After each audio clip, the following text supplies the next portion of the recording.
उसको सूचर्स लगाते हैं ना, उसको सिलते हैं ना, उसको फिर अगर पट्टी वट्टी लगाने की ज़रूरत होती है वो सब भी लगता है। तो यही चीज़ उन्होंने इंट्रोड्यूस की थी। फिर 19th सेंचुरी में क्या हुआ, बहुत सारी चीज़ें ब्रेक थ्रू हुआ, मतलब कि बहुत नई नई चीज़ें। एनेस्थीसिया 1846 में सबसे पहले ईथर एनेस्थीसिया के लिए पब्लिक यूज होने लगा, मतलब कि पेन फ्री सर्जरी। पहले की सर्जरी पेन फ्री नहीं होती थी, कितनी मुश्किल मुश्किल सर्जरीज जो होती थी वो वैसे ही होती थी, पुराने ज़माने की बात है। लेकिन जब ईथर का इंट्रोडक्शन हुआ, मतलब इन्होंने अब पहला इंट्रोडक्शन ये किया कि एनेस्थीसिया लगाया जाए ताकि लोगों का जो वो बॉडी पार्ट है वो सर्जरी के टाइम पे सुन्न हो जाए, तो सर्जरी में उनको इतना पेन नहीं होगा। वरना सोचो, बिना एनेस्थीसिया के सर्जरी, इमेजिन। फिर है एंटीसेप्सिस। एंटीसेप्सिस उन्होंने एंटीसेप्सिस भी नया इंट्रोड्यूस हुआ। कैसे? Hand washing. Hand washing by Semmelweis. Semmelweis के थ्रू हैंड वॉशिंग करना चाहिए, एंटीसेप्टिक टेक्निक्स यूज करनी है हमें ताकि इन्फेक्शन से बचा जा सके। फिर एक और नई चीज़ है, अर्ली इमेजिंग। एक्सरे डिस्कवर हो गया था 1895 में, ताकि बॉडी को हमेशा बॉडी के अंदर देखने के लिए बॉडी को काटने की ज़रूरत ना पड़े। एक्सरे से कितनी आसानी हो जाती है, किसी की फ्रैक्चर हुआ है तो देख लो, बिना बॉडी को कट किए, मतलब बॉडी के अंदर कैसे कोई देखेगा? बिना एक्सरे से हम आसानी से देख सकते हैं ना कि उसको फ्रैक्चर हुआ है, कोई हड्डी टूटी है। पुराने ज़माने में जब एक्सरे नहीं था तो अब हर चीज़ के लिए बॉडी को कट तो नहीं कर सकते, तो बहुत सारी चीज़ें मिसडायग्नोस हो जाती होंगी। तो ये सारी चीज़ें एनेस्थीसिया, एंटीसेप्सिस और इमेजिंग की, एक्सरे के आने की वजह से मेडिकल साइंस ने बहुत ही ज़्यादा इम्प्रूवमेंट किया। फिर ये तो हमारी हो गई 19th सेंचुरी में क्या क्या चीज़ें आई। अब 20th सेंचुरी में भी कुछ और एडवांसमेंट हुई। तो 20th सेंचुरी में क्या इनोवेशंस आई? एंटीबायोटिक्स का इंट्रोडक्शन हो गया 1928 में। पेनिसिलिन। पेनिसिलिन जो है, पेनिसिलिन एक एंटीबायोटिक है, वो इंट्रोड्यूस हुआ कि इन्फेक्शन के ट्रीटमेंट के लिए हेल्पफुल है। वैक्सीन्स आई, वैक्सीन से बहुत ऐसी ऐसी बीमारियां जो कि नहीं ठीक हो सकती थी वो वैक्सीन से ठीक होने लगी। इंसुलिन आया, इंसुलिन भी तो है, इंसुलिन आया जिससे डायबिटिक पेशेंट जो है, एक डायबिटिक कैसी बीमारी ठीक नहीं हो सकती, इंसुलिन की वजह से कितने लोगों को राहत हुई। और इतनी पहले पोलियो वगैरह, ये देख लो, चिकन पॉक्स कितना कॉमन था, इसके लिए वैक्सीन्स आई ताकि शुरू में ही लगा दो। ये वैक्सीन डीपीटी की वैक्सीन लगती है ताकि बच्चे जो हैं आगे जाकर के उनकी लाइफ खराब ना हो, आगे जाकर के वो बीमारी डायग्नोस ना हो कि बाद में उसका कोई ट्रीटमेंट ना हो। तो ये एक बहुत बड़ा वो था, क्या बहुत बड़ी डिस्कवरी थी। Organ transplant. ऑर्गन ट्रांसप्लांट भी 20th सेंचुरी में शुरू हो गया। पहला किडनी ट्रांसप्लांट हुआ था सबसे पहले 1954 में। अब किसी की किडनी खराब आज हो जाती है तो बहुत चांसेस होते हैं ना कि कोई डोनेट कर दे। इन केस कोई डोनर नहीं मिलता या फिर और भी सिचुएशन हो जाती है तो वो पेशेंट की डेथ होती है। बट कई दिनों तक, कई महीनों, सालों तक वो डायलिसिस पे भी चल जाता है। तो डायलिसिस तो खैर हम आगे पढ़ेंगे कब एडवांसमेंट हुई या इसमें मेंशन है या नहीं। बट ट्रांसप्लांट का ऑप्शन तो आ गया ना, कोई अगर डोनर मिल जाए वैसा कुछ हो जाए तो दे सकते हैं। लेकिन पहले 1954 से पहले ऐसा कुछ नहीं था। अगर ऐसा कुछ हो गया तो फिर मरने के अलावा, मरने का वेट करना है, और तो कोई चांस ही नहीं था। तो सबसे पहला ट्रांसप्लांट किडनी का हुआ था 1954 में, उसके बाद लिवर का हुआ, फिर हार्ट ट्रांसप्लांट हुआ। ये सारी सर्जरीज जो है, ट्रांसप्लांट वाली सर्जरी एक तरीके से लाइफ सेविंग सर्जरी है, क्योंकि इससे पूरी जिंदगी बच जाती है। तो इसका इंट्रोडक्शन हुआ। Then residency training.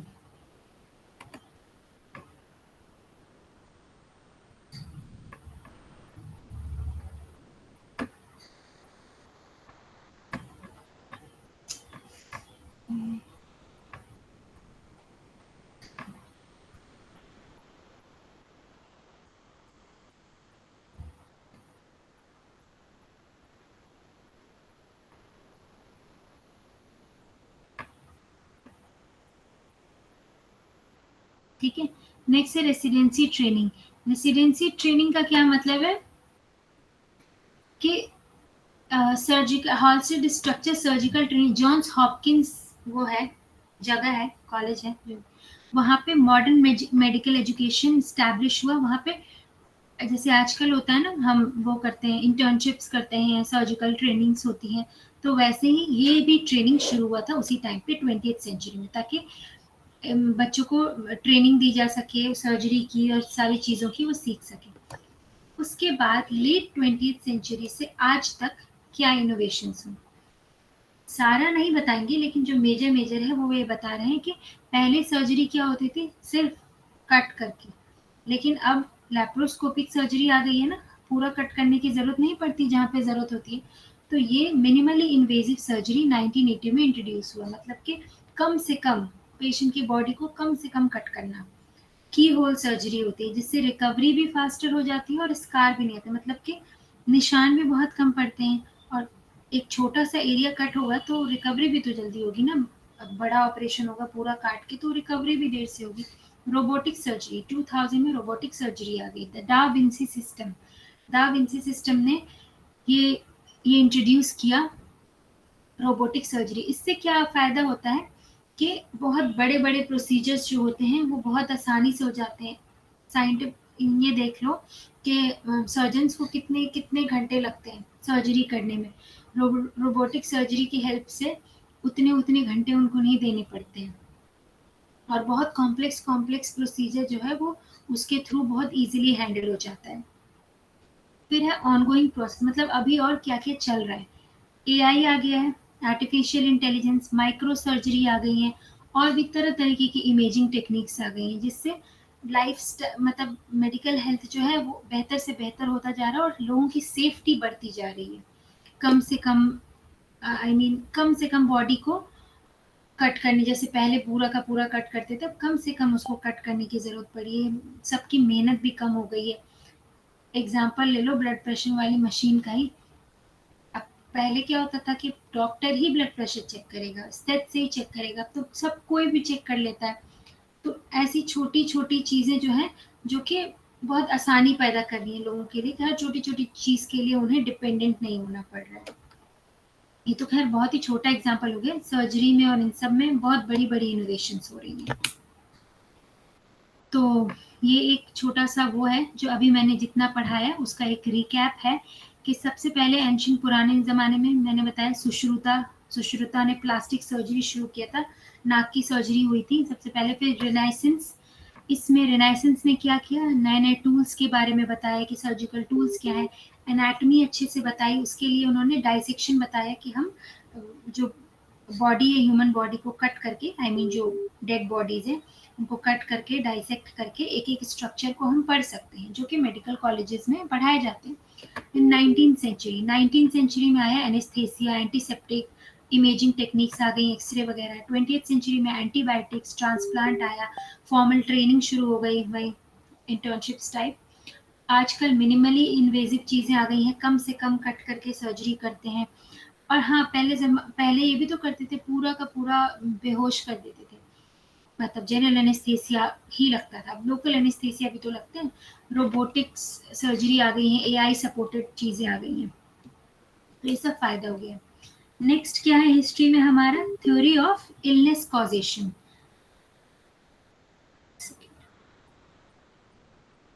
जो भी बीमारी हो रही है उसका कॉज क्या है, किस वजह से बीमारी हो रही है, कौन सी बीमारी किस वजह से होती है, उसकी कुछ थ्योरीज है, वो हमें पढ़ना है। Anthropologist George foster and Barbara Anderson, ये जो दो लोग थे, इन्होंने 3 तरीके बताए। 3 तरीके से हम लोगों की बीमारियों को एक्सप्लेन कर सकते हैं। पहला है पर्सोनालिस्टिक। पर्सोनालिस्टिक में क्या होता है, इन्होंने बताया कि illness is caused by intentional agents. पहले लोग मानते थे इस चीज़ को कि ना ये भूत होता है, स्पिरिट्स होते हैं, रूह होती है, इन सब चीज़ों की वजह से ही बीमारियां हो जाती हैं सिर्फ, और इसी से क्योर हो सकता है, सिर्फ आप स्पिरिचुअल काम कराएं उसी से आप ठीक हो जाएंगे। पहले ज़माने के लोग दवाई वगैरह पे इतने बिलीव नहीं करते थे, ये चीज़। फिर आए इमोशनलिस्टिक। फिर इन्होंने एक ये चीज़ बताई कि इमोशनलिस्टिक चीज़ें होती हैं, कि जो बीमारियां होती हैं वो इंटेंस इमोशनल एक्सपीरियंस, मतलब कि कोई बहुत ज़्यादा किसी भी इमोशन में बहुत ज़्यादा है, लेकिन जैसे बहुत डरता है, कोई बहुत बड़ा ट्रॉमा हुआ है, उसी से उसको बीमारियां होती हैं। ये रहने दो एग्जाम्पल, मतलब एग्जाम्पल इन द सेंस कि ये सुस्तो करके कोई एक एग्जाम्पल है, ये पहले अमेरिका में देखा गया था इस तरीके की कोई बीमारी। नेक्स्ट इन्होंने बताया एक होता है नेचुरलिस्टिक। नेचुरलिस्टिक बीमारी कैसे होती है, नेचर की वजह से, जैसे कि पैथोजन, कोई बैक्टीरिया हो गया, कोई इम्बैलेंस, मतलब कि इम्बैलेंस में इन्होंने ये बताया था कि हमारी बॉडी में ना फ्लूइड होते हैं, ब्लड है, लिम्फ है, इन सब में ना कुछ कफ है हमारा, ये सारी चीज़ें जो है ना ये इम्बैलेंस हो जाती है, कभी ज़्यादा हो जाता है तो आपको ये हो जाएगा, कम हो जाएगा तो आपको ये हो जाएगा। इन सारी चीज़ों के बेसिस पे पहले ना चीज़ें एक्सप्लेन की जाती थी। पहले ये तो था नहीं कि पैथोलॉजी टेस्ट करा लिया, एक्सरे करा लिया, और इतना ज़्यादा वो भी नहीं था, एजुकेटेड भी नहीं थे लोग कि हाँ इन सब चीज़ों पे बिलीव ना करें, तो इन सब चीज़ों पे पहले ज़्यादा बिलीव किया जाता है। इलनेस एज ह्यूमन एक्सपीरियंस, अब है इसमें हम ये पढ़ेंगे कि बीमारी क्या, डिजीज क्या है, इलनेस क्या है, सिकनेस क्या है। हमारे अकॉर्डिंग तो तीनों सेम ही लगता है ना, डिजीज भी बीमारी, इलनेस भी बीमारी, सिकनेस भी बीमारी, लेकिन इन तीनों में की डेफिनेशन में क्या फ़र्क है। अगर आपको पूछेगा एग्जाम में कि लिखो disease versus illness versus sickness, या define disease, define illness, define sickness, तो ये तीनों के अलग मीनिंग है। डिजीज का मतलब होता है बायोलॉजिकल कंडीशन, बायोलॉजिकल कंडीशन का मतलब है कि हमारी जो ह्यूमन बॉडी, उसकी बायोलॉजी डिस्टर्ब हो गई है, मतलब कि हमारा किडनी जो है ऐसे फंक्शन करना चाहिए था, वैसे वैसे वो फंक्शन नहीं कर रहा है, उसमें उसके फंक्शन में कुछ डिस्टर्बेंस हो गई है, तो ये इसको हम डिजीज कहते हैं। इलनेस, इलनेस का मतलब है कि पर्सनल एक्सपीरियंस, मतलब मैं फील कर रही हूँ कि अरे मुझे अच्छा फील नहीं हो रहा है, तो अब मुझे अच्छा फील नहीं हो रहा, किसी भी वजह से मुझे अच्छा फील नहीं हो सकता है कि मुझे बुखार है, मुझे खांसी है, मुझे कुछ हो सकता है ना, मुझे किडनी में कोई बीमारी नहीं है लेकिन फिर भी मुझे अच्छा फील नहीं हो रहा है, तो इसका मतलब ये थोड़ी कहूंगी कि मेरी किडनी में कोई प्रॉब्लम है, ये मेरा पर्सनल एक्सपीरियंस है। अगर हाँ मुझे अच्छा फील नहीं भी हो रहा है, मैं गई, मैंने टेस्ट कराया तो मेरी किडनी में कोई प्रॉब्लम निकल गई, तो फिर वो मेरा डिजीज हो गया। अदरवाइज सिर्फ जो मैं एक्सपीरियंस कर रही हूँ कि मुझे फीवर आ रहा है या मुझे ये हो रहा है, तो वो सिर्फ इलनेस है। सिकनेस, सिकनेस का मतलब होता है कि कैसे सोसाइटी ट्रीट करती है कि एक पर्सन इल है। सोसाइटी के नज़र में अगर मैं बीमार हूँ, ठीक है, लेटी भी है, इसको कुछ नहीं हो रहा है, ये इसको फीवर है, तो ये बीमार है, उसको हम सिकनेस कहते हैं। तो ये तीनों बहुत ही नज़दीक नज़दीक के वो हैं, मतलब कि हैं तीनों का मतलब बीमारी ही, लेकिन किस तरीके से डिफाइन करना है ये आपको जानना ज़रूरी है। ये तीनों में डिफरेंस है। नेक्स्ट हम पढ़ते हैं कल्चरल मीनिंग। कल्चरल मीनिंग का क्या मतलब है, हमारे जो हेल्थ है या इलनेस है, दोनों चीज़ें जो हैं वो अलग अलग बिलीफ से, हमारे रिचुअल्स, लैंग्वेज और कल्चर से ही डिसाइड होते हैं। जैसे अभी मैंने पढ़ाया कि पहले की बीमारी, पहले क्या सोचते थे लोग, भूत, स्पिरिट, इन सब की वजह से या फिर बॉडी का कुछ बिगड़ गया है इस वजह से बीमारी हो रही है, तो वो उनका क्या था, वो अपने कल्चर के अकॉर्डिंग ही बिलीव करते थे। आज भी लोग देखोगे जो बहुत पढ़े लिखे हैं, मॉडर्न है, मतलब चीज़ों को समझते हैं, वो फ़ौरन डॉक्टर के पास जाएँगे डायग्नोज़ कराने के लिए। लेकिन अभी भी लोग हैं ऐसे जो नहीं, फ़ौरन नहीं जाते, फ़ौरन उन्हें लगता है कि नहीं ये कुछ और ही चीज़ है, पहले हम ये ट्रीटमेंट करा लेते हैं देन जाएँगे। हर चीज़ से वो हो जाते हैं तब डॉक्टर के पास जाते हैं, या फिर डॉक्टर के पास से होके भी आते हैं ना, तब भी उन्हें लगता है नहीं इससे नहीं ठीक होगा, ये किसी और चीज़ से ठीक होगा। तो वो अपने बिलीफ से, उनके अपने रिचुअल्स हैं, अपने उस पे वो डिसाइड करते हैं। सेम सिम्पटम अगर अलग-अलग लोगों को आ रहा है, अलग-अलग सोसाइटी में, वो अलग-अलग मीनिंग निकालते हैं। किसी के लिए वो सिम्पटम डॉक्टर के पास जाने के लिए होगा, किसी के लिए वो सिम्पटम कहीं और जाने के लिए होगा। ये है कल्चरल मीनिंग। नेक्स्ट है सोशल कंस्ट्रक्शन। सोशल कंस्ट्रक्शन का क्या मतलब है, जो इलनेस है, जो हमारा पर्सनल एक्सपीरियंस वाली जो बीमारी होती है, सिर्फ फिजिकल नहीं होती है, ये हम सोशल एटीट्यूड, मतलब कि सोसाइटी के बेसिस पे भी हम डिसाइड करते हैं। जैसे कि मान लो कोई पेशेंट ओबीज है, ओबीज मतलब बहुत मोटा है, या फिर एचआईवी जो एड्स वगैरह हो जाते हैं जिनको, तो उनकी एक बीमारी, एक तो वो फील कर ही रहे हैं इलनेस अपनी, कि उनको क्या क्या फील हो रहा है, वो तो है ही है, लेकिन इस पे भी डिपेंड करता है, स्टिग्मा है ना, ये एक स्टिग्मा इन द सेंस, कहने का मतलब है कि एक ऑर्थोडॉक्स नज़र से एक लोगों के माइंड में एक इमेज बन गई है, लोग उसी नज़र से उस चीज़ को देखते हैं, वैसे ही उस पेशेंट को फील कराते हैं, वैसे ही उसे ट्रीट किया जाता है। एड्स का पेशेंट है, कोई उसके पास नहीं जाएगा, हालांकि टच से नहीं फैलता, लेकिन स्टिल लोग पास जाने में झिझक ही करते हैं कि नहीं जाएंगे, हमें भी फैल जाएगा, और मतलब किसी भी वजह से हुआ हो, लेकिन सोसाइटी अपने दिमाग में कुछ भी इमेज बना रही होती है। बहुत सारे रीजन हो सकते हैं, ओबेसिटी, मोटापा वो किसी भी वजह से हो, लेकिन एक स्टिग्मा बना हुआ है लोगों की नज़र में, मोटा है, ये मोटा है, तो उसी नज़र से लोग उसे देखते हैं। तो सिर्फ वो इंसान फील कर रहा है, सिर्फ उस पे भी डिपेंड नहीं करता है। सोशल कंस्ट्रक्शन यही होता है कि बाहर वाले लोग भी, सोसाइटी भी उसको इस तरीके से फील कराती है और ट्रीट कराती है। फिर इलनेस मैंने बता ही दिया। इलनेस का मतलब है, अभी मैंने बताया कि पर्सनल चीज़ें जैसा हम फील करते हैं। ये छोड़ो, यही पीछे मैं बता रही थी। फिर है नर्सिंग प्रोसेस। नर्सिंग प्रोसेस में क्या-क्या चीज़ें इन्वॉल्व होती हैं। एक किसी भी कोई भी स्ट्रक्चर होता है ना, उसका एक फ्रेमवर्क होता है। फ्रेमवर्क कहने का मतलब है कि वो कैसे चलेगा, कैसे काम करेगा, कौन सा स्टेप पहले आएगा, कौन सा स्टेप बाद में आएगा। वैसे ही नर्सिंग प्रोसेस या कोई भी हेल्थ केयर प्रोसेस है, एक फ्रेमवर्क बना हुआ है ना कि पहले हमें क्या स्टेप करना है, पहले क्या स्टेप करना है। पहले आप, ऐसा तो नहीं है डॉक्टर डॉक्टर के पास कोई पेशेंट आए, पहले मैंने उसे दवाई दे दी, चेक मैं बाद में करूँगी। ये तो कोई फ्रेमवर्क नहीं हुआ ना, कोई हायरार्की नहीं हुई। पहले हम चेक करेंगे, पता करेंगे, उसके बाद ही तो दवाई देंगे। तो यही होता है framework for care. Nursing process एक स्ट्रक्चर्ड प्रोसेस है, मतलब कि ऐसे रैंडमली नहीं चलती ये चीज़ें, पूरा स्ट्रक्चरल वे में, एकदम तरीके से फंक्शनल वे में चलता है। एविडेंस में बेस्ड मेथड है, मतलब कि अपनी मर्ज़ी से, मेरे घर में तो ये वाली दवाई चलती है, ये वाली, ये यूट्यूब से देख के या फिर ऐसे हम ठीक कर लेते हैं, तो इसको भी मैं हॉस्पिटल में चलाऊँगी। ऐसा तो नहीं चलता है, हॉस्पिटल में वही दवाइयाँ चलती हैं, चाहे आप घर में किसी भी नेचुरल प्रोसेस से ठीक कर रहे हैं लोगों को, लेकिन हॉस्पिटल में जब आप जाएँगे, तो वो एविडेंस बेस्ड मेथड ही वहाँ पे यूज़ होता है। जिस चीज़ के लिए रिसर्च हो चुकी है, जो रिसर्च से प्रूवन है, जो हर कोई, इंडिया क्या, ग्लोबली पूरी दुनिया में जो चीज़ यूज़ हो रही है, वही वहाँ पे यूज़ होगी। ताकि पेशेंट की केयर जो है अच्छे से हो सके। तो इसमें पहला स्टेप क्या होता है, असेसमेंट। असेसमेंट का मतलब होता है, पहले पेशेंट जैसे ही आता है, हम उसका पूरा डेटा लेते हैं। कॉम्प्रिहेंसिव डेटा का मतलब है, उसके बारे में एक-एक इन्फॉर्मेशन लेते हैं जो हमारे लिए ज़रूरी है। पूरा पूछते हैं ना, नाम, एज, हाइट, वेट, बीपी-वीपी सब चेक करते हैं, फिज़िकल, साइकोलॉजिकल भी पूछते हैं अगर ज़रूरत हुई तो। स्ट्रेस तो नहीं है, कोई ट्रॉमा तो नहीं है, ये सारी चीज़ें, एंग्ज़ायटी तो नहीं है। सोशल सिचुएशन उसका, सोशल सिचुएशन में क्या-क्या चीज़ें आती हैं?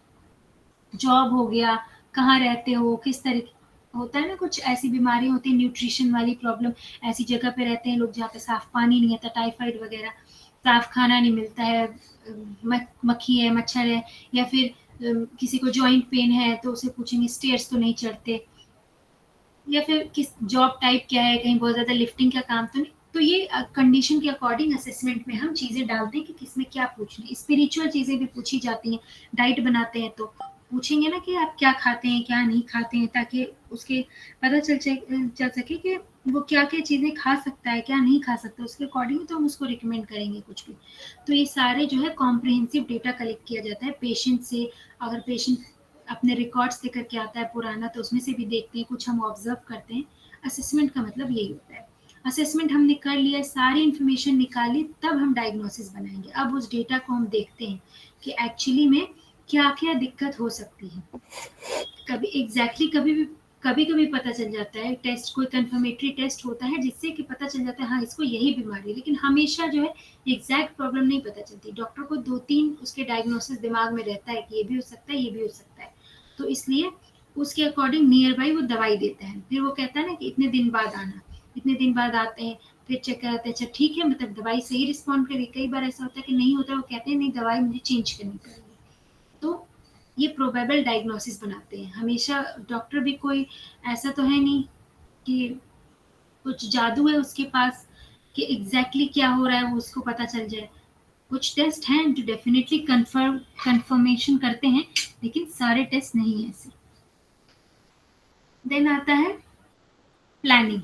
अब हमने सारी वो कर ली, डायग्नोसिस कर लिया, सब कुछ कर लिया, अब हमें गोल्स बनाने हैं कि पेशेंट को, गोल्स का मतलब है कि हम जो दवाई देंगे या हम जो ट्रीटमेंट प्लान करेंगे, उसमें पेशेंट कितने दिनों में ठीक हो जाएगा। एक गोल